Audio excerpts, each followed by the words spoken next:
Hi there, I'm Anu Lal. Welcome to Yoga Smith. Today we will be discussing the impact of Bhramari Pranayama or the Bumble Bee kind of breathing on lung functioning using what is called the pulmonary functioning tests. Now these are the tests for checking the lung capacity. Incidentally, Bhramari Pranayama or the Bumble Bee Pranayama has always been one of my favorite pranayams. And it is super fun to teach little children how to do it because of the noise that it creates. They play around with it a lot. They love it because they know that they can run faster with it, longer. Yogis have always claimed that Bhramari Pranayama improves the lung capacity quite a bit. Now there is newer research that has documented how this Bumble Bee Pranayama improves the lung functioning dramatically. Let's have a look.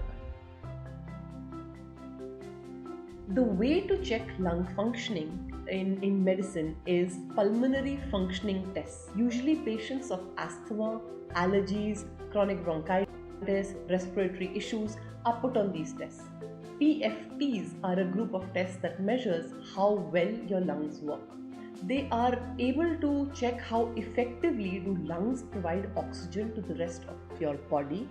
And sometimes these tests may also include what is called a diffusion test, where in addition to not just when you're breathing normal oxygen, they have some trace elements in the gas where as you breathe, they're able to check that how fast does the air reach your bloodstream. So how fast do your lungs act?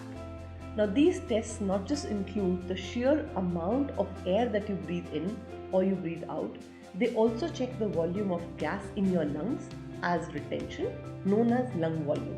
So the question that we are looking at today is, can the practice of Bumble Bee Pranayama impact all these? Now for those of you who know what is Bhramari Pranayama, fantastic.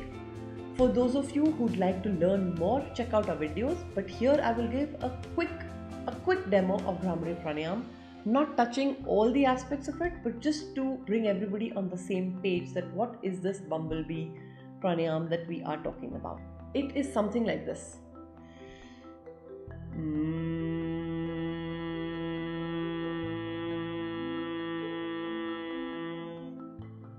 You will hear the sound better if you close your ears with your fingers as you do the exhale. Inhale whenever you feel like. There is no pressure to exhale like a super long exhale. Something like, people kind of collapse inside doing it. Focus on hearing the ringing in your ears, and there's no pressure to make the exhale super long. Let's start.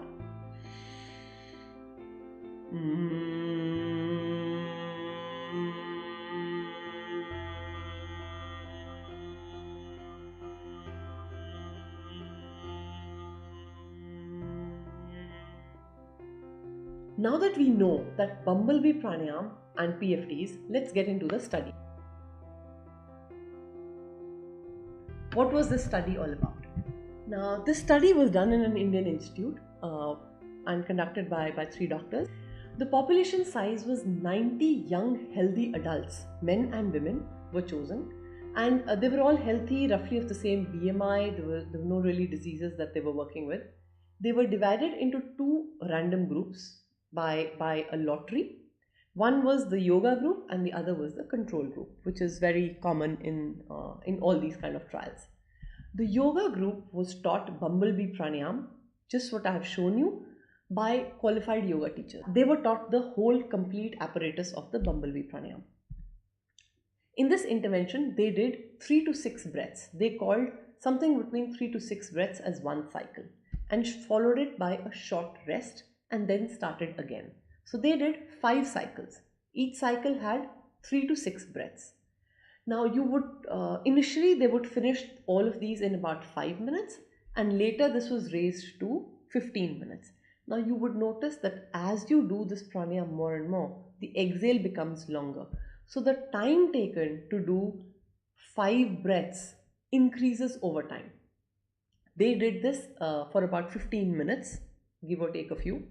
The intervention lasted for 12 weeks. Each of these participants were checked for forced vital capacity of the lungs, forced expired volume of the air breathed out, various ratios of inhales and exhales, and the maximum voluntary volume of air retained in the lung. Now, these spirometry tests done before and after these 12 weeks indicate that there was a marked improvement in the pulmonary functioning.